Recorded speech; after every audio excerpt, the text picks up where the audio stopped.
Senator, haven't you lied to the Senate this morning when you told them you'd be sitting as an independent, and now you're out here saying you'll be sitting with the United Australia Party? No, I didn't. I was an independent at the time. But you knew this morning. No, we were still negotiating right to the last lied minute. to the Senate this morning, No, didn't you? You misled the Senate. No. Well, that's not true. That's not true. All. Why not take a positive view and pretend you're a reporter and report what's happening and not have a How about have your own how view? about telling the truth? When did you decide that you were joining Mr. Palmer's party? Around about 10:30, I Do you made really believe the public to expect that? Really? Yes, I do.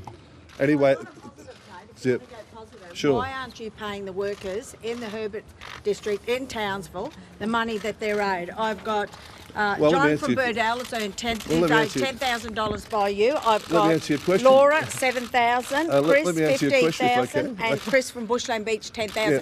These people are doing it tough, Clive. well, we've got to do something about the people of North well, Queensland. you Can need I to answer pay your their question, please? entitlements. Can I answer your question? First of all, I announced last week that we're reopening the refinery, and the Townsville Bulletin ran a poll in Townsville and found that 70% of people supported my plans of doing that. Secondly, I want to explain that I don't owe anyone anything in North Queensland. It's been well announced that it's been well announced. They may think differently, but it's not true. Well, it's their back pocket, Well, and they're well, not wealthy like you, Clive. Well, I'm saying That's the sad it's not thing. true. What we've got to do is look to the future, get jobs going in this country and promote some sort of enterprise for those people. I sympathise with all the people in North Queensland, as I said. Pay their bills. And the best thing about it, it's not my responsibility to pay the people's bills. But I It's your responsibility to pay your workers their entitlements. I'm sorry, Clive. I wasn't. I didn't sack anybody in North They're Queensland. not seeing it that way. Well, These people, some of them don't have a job. Well, that's not true. You know, if they haven't got a job after 3 years, we need to create more incentive because to get we've jobs. got a huge unemployment. You can imagine taking 850 Well, as I said, jobs 70 out of our 70 community, 70 nearly killed our community. 70% of people supported us in Townsville and our plans to reopen it. That's what we have to look at in the future. We've got to get more jobs going in this country. Is there another question? Anyone? No, I won't be running for the Senate, but I may stand for the House of Representatives. So I did that before and was successful in winning a seat. And what we've got to do, of course, is look to the future. And for this country to get better, we may have to have new policies, new changes in government and new expansion. We'll be announcing a whole lot of policies between now and February next year, a new blueprint of what Australia could become, how we can stimulate growth and how we can get the country moving. Last time your party fell apart, everyone left. You Lambie, Lazarus, arrested. What are you going to do different this time? Well, I think that's a testimony to the fact that you shouldn't have one-person parties. That's a mistake. The Corey Bernardi party is a party of one. You've got Pauline Hanson, you've got all those particular Darren Hinch, the Jackie Lambie party. What we have got is 30% of Australians that want good policy and they're not happy with the major parties.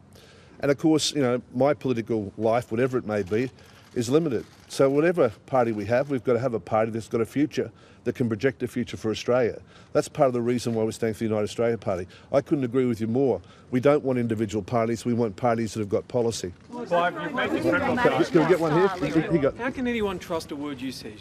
You ripped money out of your company. Well, that's you, just- no, that- you, that's you just did. not You did. true. You let it go under. That's just not true. Hundreds of people lost their jobs. You hold on. refused to pay their entitlements. People up in North Queensland wouldn't spit on you if you walked past. Can I answer your question? Why should they believe you Can I today? answer your question? Because what you're saying is just not true. The administrator was offered a full cheque to pay everybody out. The workforce was asked to be transferred to a new company, and the administrator decided not to take the money to get the fees on liquidation for himself.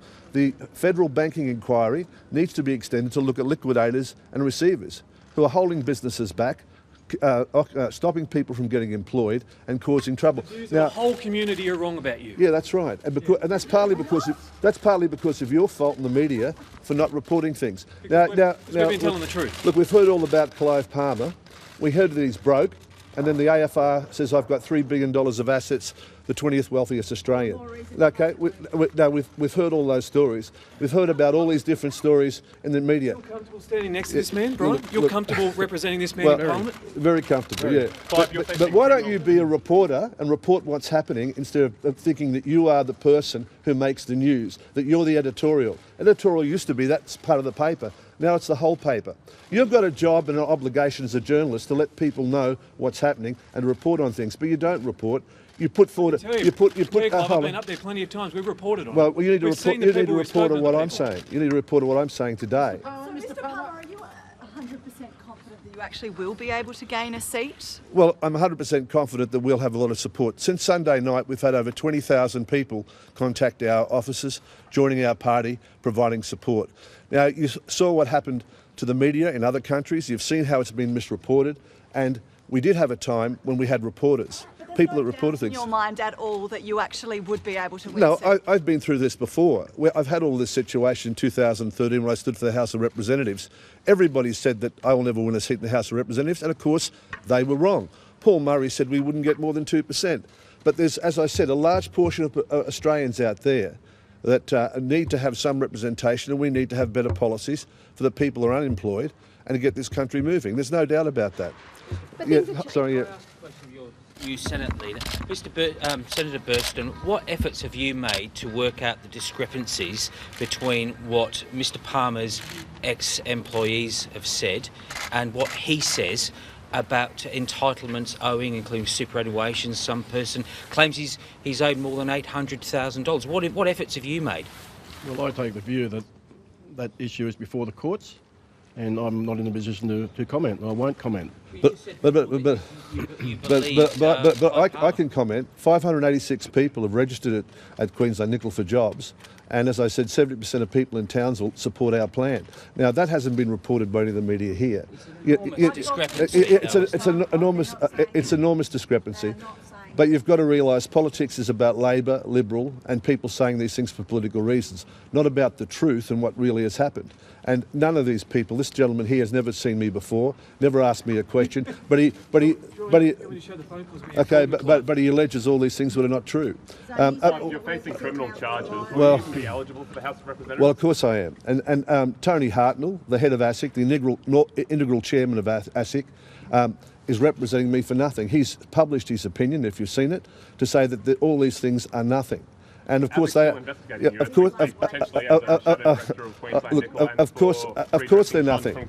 Because here I am, Clive Palmer, 4 years after you wrote articles that said our companies would go down, I'd have to pay somebody. I've had to pay nothing because that what you've wrote was not true. What about your private plane that was sold because Palmer Aviation went into liquidation? As I said, I know that there's a problem between News and Fairfax, but if you read the AFR, you'll see that I've got $3 billion of assets, the 20 wealthiest Australian. That's the real news. You've had 3 companies go into liquidation in the past. Well, 2 years. that's not true, you know. What about Queensland Nickel and what about Palmer Aviation? Well, I'm just trying to explain to you that read Fairfax. But it is read true, isn't it?